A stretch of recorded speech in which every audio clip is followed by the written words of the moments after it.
ମୁଁ ପ୍ରାଚୀ ମୋ YouTube channel देसी ओडिया रेसिपी को आपण मानक स्वागत करुचे। चलतु आज बनैबा मम्मी स्पेशल पंपा पिठा। आ कौन कौन दरकार ने देखि नबा।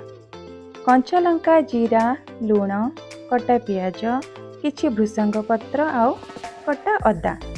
2 कप बिरी रे 1 कप चाउल आमे भेदेकी बाटी नैथिबा। बटा हेइथिबा बैटर रे पियाज, भृसंग पत्र,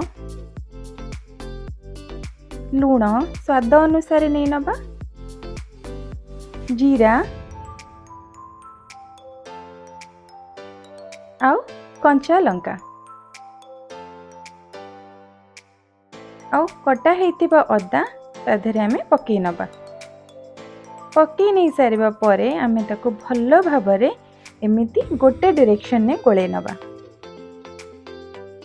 एमिति भाबरे गोळे नहीं सारिबा परे गैस ऑन करिबा और गैस रे आमे कुकर को बसई नबा। कुकर रे सोरिष तेल पकई नबा। भल भाबरे पकई गरम हवा को छाड़ी दबा। गरम हेइतिबा कुकर रे आमे सेतिरे से बैटर गुडी को दे दबा।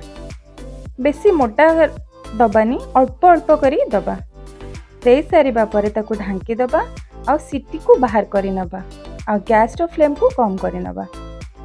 किछि समय परे आमे चेक करिबा हम पिठा यदि हे जाइथिबो ताहाले आमे गोटे प्लेट को बाहर करी नबा आ ताको नौटे कि आउ थरे आमे से कुकर रे रखि नबा।